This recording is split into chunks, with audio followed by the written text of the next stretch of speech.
Also, now that more people are talking openly about the problem with white Latinos, let me just go ahead and share this. So what if I'm the monster? I'm me, I stay automatic. Money add them. Let's talk about one issue of discrimination and bullying that Latinx people do within their own community. Yep, we're talking about the No Sabo kids. The Latin community is toxic. Now that I have your attention, look at my skin. You're like, oh my god, why is this white girl even talking about the Latin community? She knows nothing. That's how toxic it is. Eu sou brasileira, and no one recognizes me as Brazilian because I'm white as shit and I look Russian. There's a lot of people coming at her, but I get her frustration. You know TikTok as Gen Z's go-to social media platform. Or that one app where people lip sync to songs. Or even that one app where sometimes people dance. But besides those things, conversations around Latinidad are being had. Conversations around topics that might not be new, but are being spoken about in a different way. Before TikTok, there really wasn't like a space for Latino creators to talk about issues within our community. Jacqueline Mayorga is a Latina TikTok creator who talks about issues surrounding Latinidad. So, of course, I want to empower Latinos to be able to like speak out. And I do want to encourage Latinos that have bigger platforms than me to like use them for good.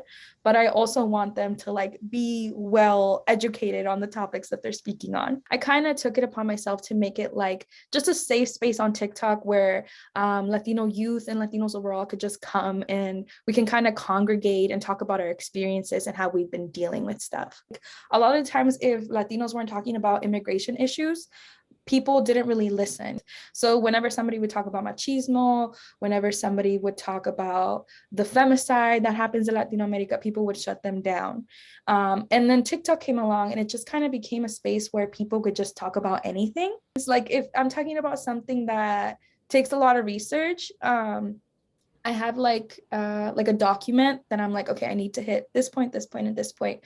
And like, I never just like film a video and then post it. Outside of TikTok, Jackie works for a nonprofit called Latino Network, where she works to support high-risk youth by providing them with a community, a support system, and teach them about their culture and identity. There's not just like one issue that impacts all of us. Like we're all interrelated and all of our issues are interrelated. And so we can't just talk about one identity without talking about another. We can't just talk about one movement without talking about how it impacts another. So it's basically all of it is about like understanding how we're all affected so that eventually it'll all lead us to unity.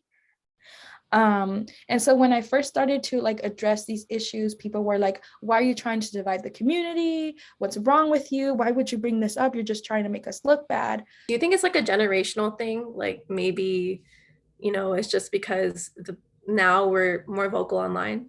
I feel like the youth are just really hungry for change and really hungry for these discussions. And not only the youth, because it's not only youth that go on TikTok. Like I have a lot of followers that are in their 40s and 50s, and they're like, yes, this is what we need to be talking about. Above it all, Jackie admits that she thinks she's not the only one who should speak up. I definitely think that more Indigenous voices need to be amplified and more voices from the Afro-Latinos.